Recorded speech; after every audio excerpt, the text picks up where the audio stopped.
what is a successful season? What's an unsuccessful season?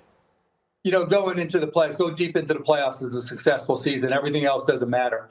We do have a great coach. We got a great players. You mentioned Maxi Kleber, the most underrated defensive player in the NBA. People don't realize what a great defender he is. His three-point shot keeps improving. Just tell him. He'll say, call me. He wants you to know that he can play. Dorian Finney-Smith.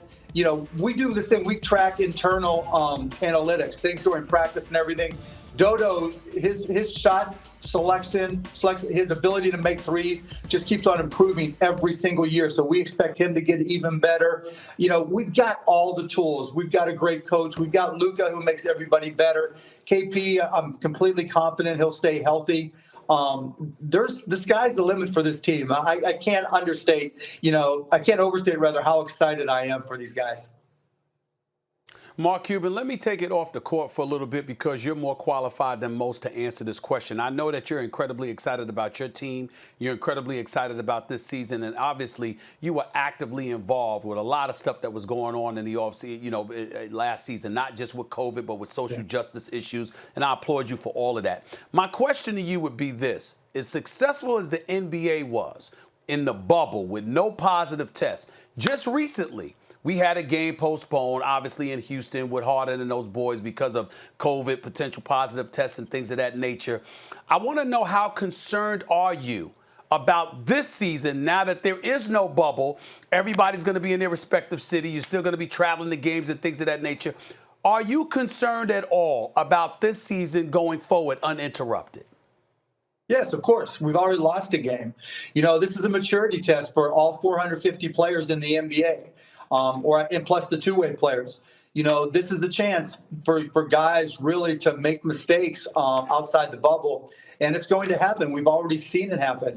One of the reasons I'm traveling with our team on Christmas Day is to show them, that this is important to me, that we need to all be very vigilant. We can't be going out because we're in LA or we're Dallas or wherever. We've got to make sure we're getting tested. We're filling out the questionnaire every morning. We're watching out for each other. And that doesn't mean, keeping an eye on each other, but supporting each other. I have this saying that I've had for 20 years. You can have one knucklehead on the team, but you can't have two, because the two knuckleheads hang out together and cause problems for everybody else. This year, that's amplified even more. You can't even have one knucklehead, because if that one knucklehead goes out and doesn't report or doesn't do what they're supposed to, that can infect an entire team and take down, a good part of your season. Because if you get sick, if somebody gets sick, who knows what the consequences are, not just administratively with the NBA, but health-wise, which is far more important.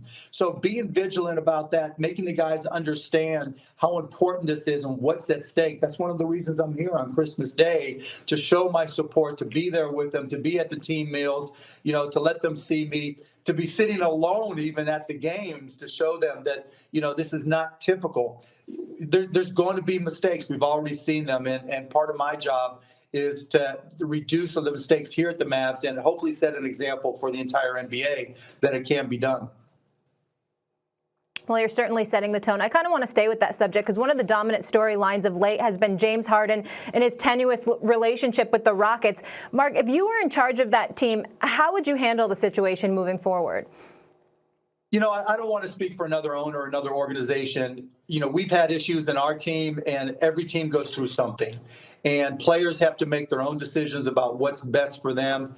I just try to keep my relationships with our players as strong as possible so that in the event they want change, we can handle it privately and deal with it privately. I mean, I've certainly had players request and even demand trades over the past 20 years, and we've just dealt with it. We've tried not to make it public. And there's, I don't want to speak for another owner or player or organization. It's never an easy set of circumstances. Mark, don't you feel that you owe the people of New York an apology? After all, they knew it was an incredibly bad idea to trade Kristaps Porzingis, and you took advantage of a completely inept franchise. How dare you? Don't you owe the people of New York an apology, the many Knicks fans who you robbed of Kristaps Porzingis? Merry Christmas, Max. It's a beautiful Dallas day. Fans. It's a beautiful day for basketball. We're going to have all these games.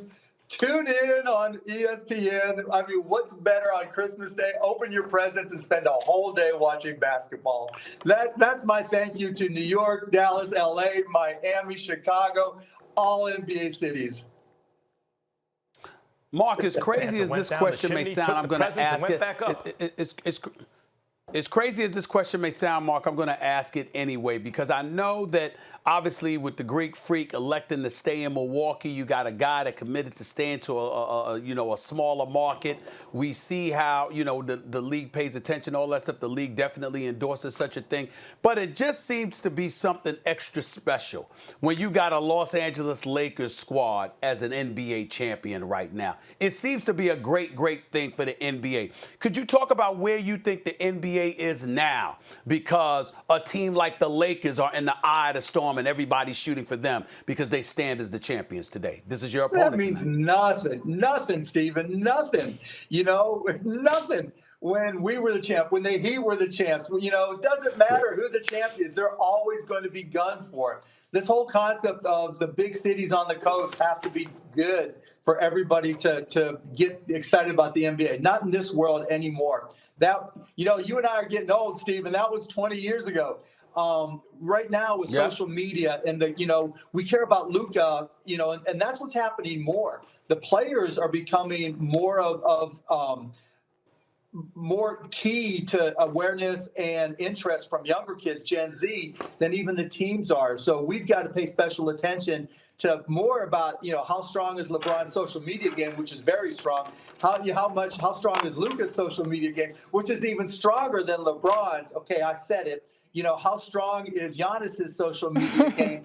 These are the things that matter these days in terms of interest. Those days of building the coast up and you got to have interest from the coast, because we're not a TV-centric awareness society anymore, particularly for younger kids, it's just different. Thanks for watching ESPN on YouTube. For live streaming, sports, and premium content, subscribe to ESPN+.